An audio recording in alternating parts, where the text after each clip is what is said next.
अवधूत चिंतन श्री गुरुदेव दत्त श्री स्वामी समर्थ महाराज की जय।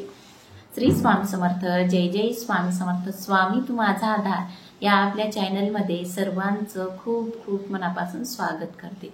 तर आज मी तुम्हाला श्री स्वामी समर्थ महाराज यांनी केलेला एक अद्भुत चमत्कार सांगणार आहे। भीमराव स्वामी भक्त यांचा अनुभव सांगणार आहे। तर बघा, भीमराव नावाचा एक स्वामींचा सेवेकरी होता। त्याच्या डोक्यास मोठे आवाळू होते। त्याची मुद्रा चमत्कारिक दिसी। त्याने श्री स्वामी समर्थ महाराज यांची पुष्कळ दिवस मनोभावे सेवा केली।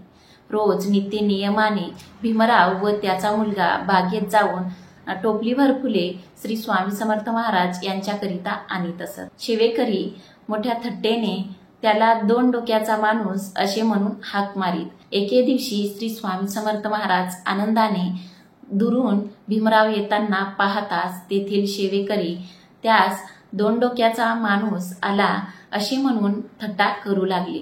त्याचबरोबर श्री स्वामी समर्थ महाराजही 2 डोक्याचा माणूस म्हणून खदाखदा हसू लागले। तेव्हा भीमराव फार खजील झाला। पण ही संधी फार बरी आहे हे पाहून तो श्री स्वामी समर्थ महाराज यांना म्हणाला, लोक हसतात ते हसोच, पण आपण तर दीनदयाळ भक्तवत्सल्य असून आपल्या भक्ताचे व्यंग पाहून ते व्यंग दूर करणे हा भक्तवात्सल्याचा धर्म आहे। तर या दिनावर कृपा करून या व्यंगापासून मला मुक्त करावे, मग लोक का हसतील, अशी त्याने श्री स्वामी समर्थ महाराज यांना प्रार्थना केली। तेव्हा दयाळू कृपाळू श्री स्वामी समर्थ महाराज यांना त्याची कीव आली। तेव्हा श्री स्वामी समर्थ महाराज त्याला त्यावेळी काहीच बोलले नाहीत।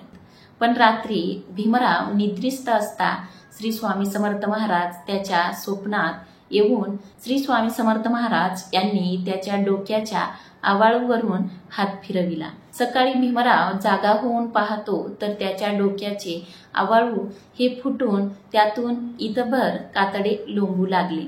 परमानंदाने भीमराव श्री स्वामी समर्थ महाराज यांच्या दर्शनाकरिता गेला। तेव्हा तेथील सेवेकरी 2 डोक्याचा माणूस हा 1 डोक्याचा होऊन आला हे पाहून सर्वांस खूप आनंद झाला। भीमराव यांनी तेथील सेवेकऱ्यांस श्री स्वामी समर्थ महाराज यांनी स्वप्नात दर्शन दिल्याबद्दलची सर्व हकीकत सेवेकऱ्यांस सांगितली। तेव्हा तेथील सेवेकऱ्यांनाही खूप मोठे आश्चर्य वाटले आणि पुढे भीमराव यांना चिंता वाटू लागली की कातडे कशाने बरे होईल। तेव्हा त्यांनी श्री स्वामी समर्थ महाराज यांना प्रार्थना केली की महाराज, कातडे कशाने बरे होईल, कातडे कापून टाकू की काय करू। तेव्हा श्री स्वामी समर्थ महाराज यांनी भीमराव यांना सांगितले की अंगारा आणि तीर्थ लाव, अशी भीमराव यांना श्री स्वामी समर्थ महाराज यांनी आज्ञा दिली। त्याचप्रमाणे भीमराव यांनी ते केले आणि काही दिवसांनी ते कातडे आपोआप सुकून गळून पडले।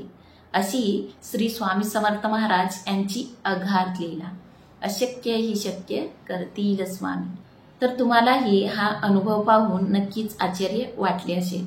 तर श्री स्वामी समर्थ कमेंटमध्ये नक्की लिहा आणि या व्हिडिओला नक्की लाईक करा। आणि स्वामी तू माझा आधार या आपल्या चॅनलवर जर तुम्ही नवीन असाल तर असेच नवनवीन व्हिडिओ बघण्यासाठी स्वामी तू माझा आधार या आपल्या चॅनलला नक्की सबस्क्राईब करा।